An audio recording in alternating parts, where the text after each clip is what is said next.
Rapaziada, o Flamengo perdeu pro Central Córdoba ontem, na Libertadores, e tá pegando muito a questão de Libertadores é prioridade ou não? Ou é o brasileiro? A gente vê que o BAP e o Felipe Luiz têm declarações diferentes sobre o assunto. Se liga aí. Prioridade esse ano, com toda certeza, o brasileiro é a prioridade do Flamengo. Esse é um assunto que é discutido dentro do clube de muito tempo, João. Mas o que vale mais para o torcedor? No nosso entendimento, vale mais o Campeonato Brasileiro. Então, nossa prioridade é brasileiro, Libertadores, sim. Brasileiro, Libertadores e Copa do Brasil. Isso não é verdade. Isso não é verdade. A Libertadores, ela é tão prioridade como o brasileiro. Só que o brasileiro normalmente foi, nos últimos anos, não é que foi deixado de lado, mas se poupou muitas vezes no brasileiro para disputar uma Copa, para disputar uma fase de grupos da Libertadores. Então, nesse ano, uma escolha minha, sou eu que escolho os times que vão entrar em campo. Ninguém interfere absolutamente nada em nenhuma escolha que eu tomo sobre quem vai entrar no campo. E uma escolha minha, pessoal, pensando na fase de grupos da Libertadores, que te permite fazer essas trocas. Também pensei no adversário que eu ia enfrentar, pensei na sequência de jogos dos jogadores e pensando também no que vem decorrer da sequência de jogos que vem pela frente. Então, eu tomo as decisões. Quando perde o time, claro que você é cobrado, claro, e é normal, as críticas elas têm que vir, e isso não só como é normal, isso também me faz crescer. Só que quando vence, tudo parece muito bonito, as escolhas que a gente faz, e quando perde, claro, por que não colocou um ou colocou outro, por que poupou esse ou por que não poupou outro. Então, nenhum jogador vai conseguir jogar todos os jogos da temporada, isso eu posso garantir para vocês, nenhum deles. E a exaustão, ela chega, em algum momento o jogador não consegue ter a sequência, então tem que sempre também priorizar pela saúde dele. Da Real, sobre a derrota do Flamengo para o Central Córdoba. E quando eu falo que muita coisa tem que mudar, eu digo mais aqui, ó. Porque hoje em dia não tem mais bobo no futebol. E o Flamengo tem um time que vai brigar por tudo. E eu penso que o Flamengo vai brigar por tudo. A derrota faz parte. E se o Felipe Luiz é inteligente de fato, e ele vai usar essa derrota aí como aprendizado. Porque é assim que acontece. Agora não adianta o torcedor vir, que eu já estou vendo alguns torcedores lá me criticar, mas o Felipe... Eu fui um que falei para ter paciência. É por isso. Paciência. Sim, falaram para nós que brasileiro ia ser uma prioridade, mas a gente entra para ganhar cada jogo. Estamos aqui no Flamengo e a gente vai ser cobrado por isso, então isso talvez possa se ver mais na frente, com algum desgaste físico, mas hoje em dia a gente entrou para ganhar o jogo. Infelizmente a gente não conseguiu sair com a vitória. Mostramos que a gente é um time que pode ser batido também, e tomara que a gente possa se recuperar o mais rápido possível nesse jogo com o Grêmio. Pô, isso aí que me pega, o Arrascaeta acabou de falar, né? Desgaste físico. Pô, hoje é dia 10 de abril, galera. E já se fala de poupar, de rodízio, de desgaste físico. Hoje é 10 de abril, mano. Tem Super Mundial, a temporada vai acabar no início de dezembro. E os caras já falam de desgaste físico em abril, cara. Como assim, mano? Como assim? O que vai ser do resto da temporada, velho? Um monte de gente já pipocando, se machucando, lesão muscular. Caraca, maluco. Não dá pra entender, velho. Não dá pra entender. Por que usa o Carioca, então, e joga com o titular? Carioca voa no titular, velho. Pra em abril, 10 de abril, já tá falando de desgaste físico, poupando em Libertadores. Cara, não dá pra entender, mano. No Maracanã, na atual Libertadores. Resultado desastroso pro Flamengo em sua estreia no Maracanã, na atual Libertadores. Perder pro Central Córdoba, um time que tá jogando pela primeira vez a Libertadores, foi realmente um desastre total. Era o jogo que o Flamengo, ou a torcida do Flamengo pelo menos, contava com a volta do futebol bonito, a volta do futebol encantador e, claro, uma vitória, se possível, por goleada. Pois é, a reversão da expectativa foi total. Os erros começaram na escalação. Felipe Luiz, sabe-se lá o motivo, resolveu poupar 3 de seus principais jogadores, Wesley, Pulgar e Gerson. Colocou em seus lugares o Varela, colocou o Everton Araújo, que fez uma péssima partida no primeiro tempo, e o Plata no ataque. Aliás, o Flamengo montou um ataque de Plata, Bruno Henrique e Juninho, em que só o Juninho sabe tratar bem a bola. Gente, o Plata e o Juninho são muito grossos.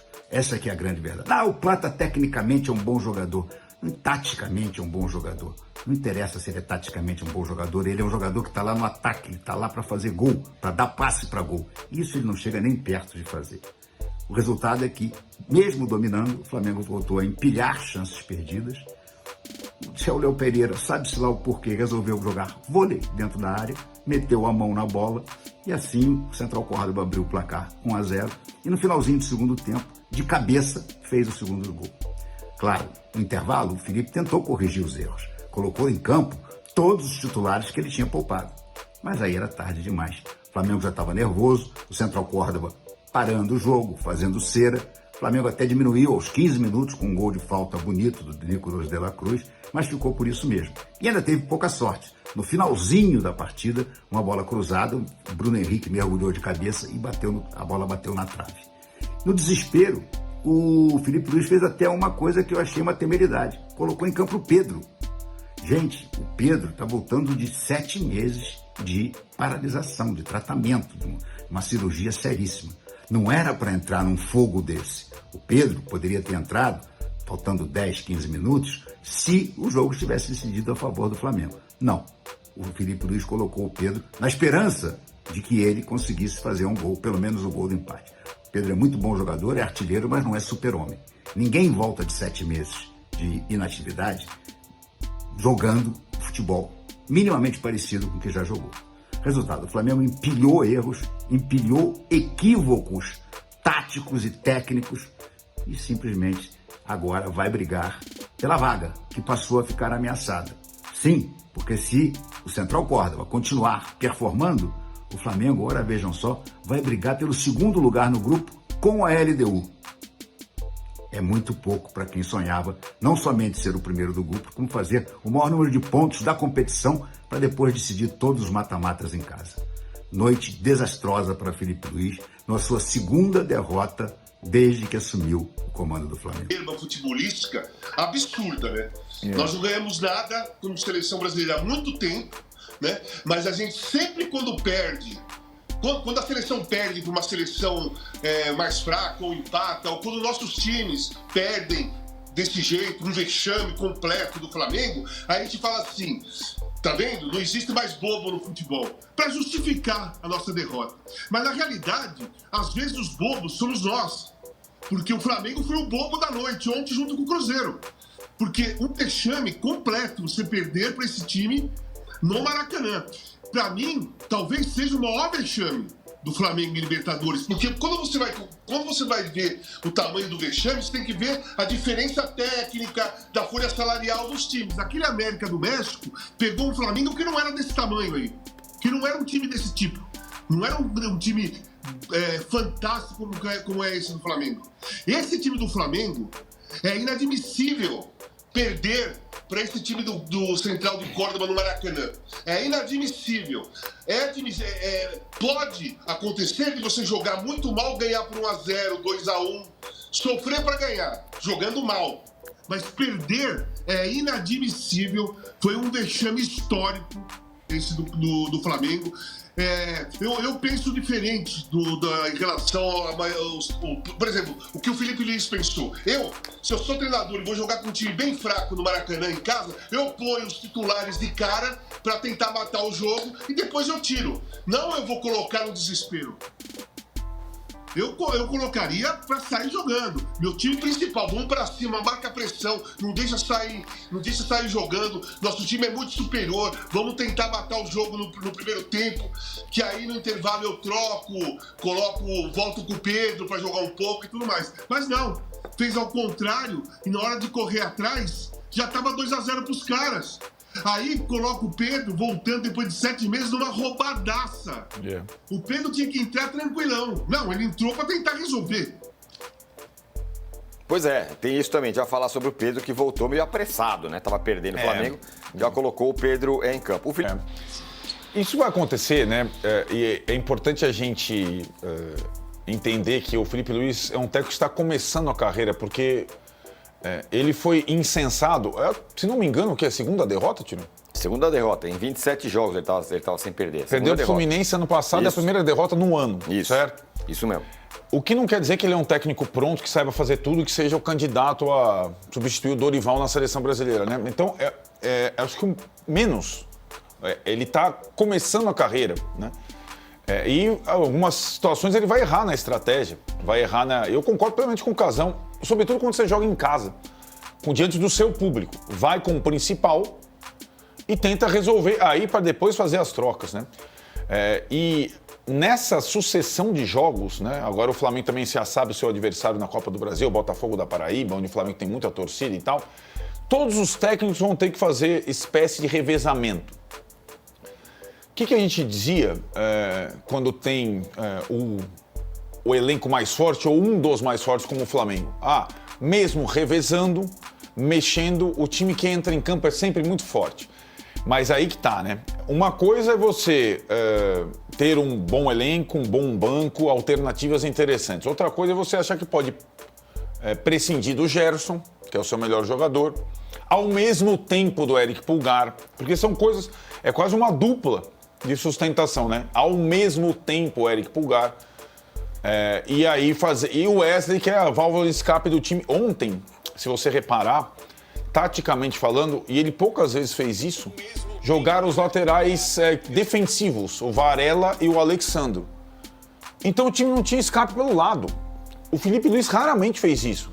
Quando ele põe o Varela, normalmente é o Ayrton Lucas saindo do outro lado. Quando ele põe o Alexandro, normalmente é o Wesley, sobretudo isso. Aí eu falei, como faz sentido se vai pegar um time fechado, você tem que atacar pelos lados, se os dois laterais não passam, são defensivos, Alexandre e Varela. Isso já me chamou a atenção no começo. Então eu acho que a estratégia, a formação foi equivocada. Acho que, além de tudo, agora eu vi a sequência do Flamengo enquanto eu assistia a entrevista do Felipe Luiz. Agora tem a sequência Brasileirão, né? Que são os 3 jogos até o jogo da LDU. 3 jogos do Brasileirão. Grêmio em Porto Alegre. Aí já né? Embora o Grêmio não venha tão bem, o Flamengo vai a Porto Alegre. Depois ele tem o Juventude em casa no meio da semana. Ok, vai. E aquele clássico traiçoeiro com o Vasco no sábado. Exato. Por que traiçoeiro? Isso antes de Quito. Por que traiçoeiro? Porque diante do retrospecto último da freguesia do Vasco, qualquer resultado... O Vasco vai para jogar contra o Flamengo como o Central Córdoba foi. Uhum. Vai com tudo, já sabendo que perdeu por antecipação, aspas. E esse jogo, antes da LDU, para mim é bem traiçoeiro pro Flamengo. O Flamengo tem que de novo ganhar do Vasco para ir para Quito com uma certa tranquilidade, para não enrolar nessa sequência, que é traiçoeira para todo o clube mesmo. É muito jogo, competições diferentes e tudo mais. E agora, quase com o elenco todo à disposição, porque antes ainda tinha, desculpa, né, muito jogador machucado, né, Tino? Dessa vez, acho que só o Danilo estava fora, se não me engano, por lesão. Casagrande comentou sobre aquela frase que o pessoal diz, né? Que não tem mais bobo no futebol. Eu concordo com ele quando ele diz que as pessoas usam isso para justificar a derrota.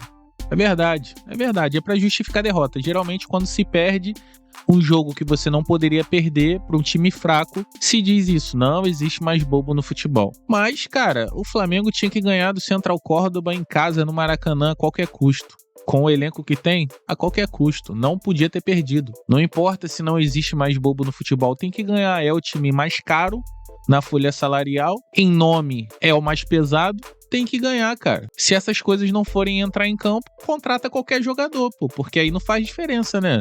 Time mais caro, que custa mais, os melhores jogadores não faz diferença, né? Porque não existe mais bobo. Então contrata qualquer um e poupa dinheiro, pô. Você nunca vai ver o Real Madrid perdendo na Liga dos Campeões por um time, pro Karabag do Azerbaijão.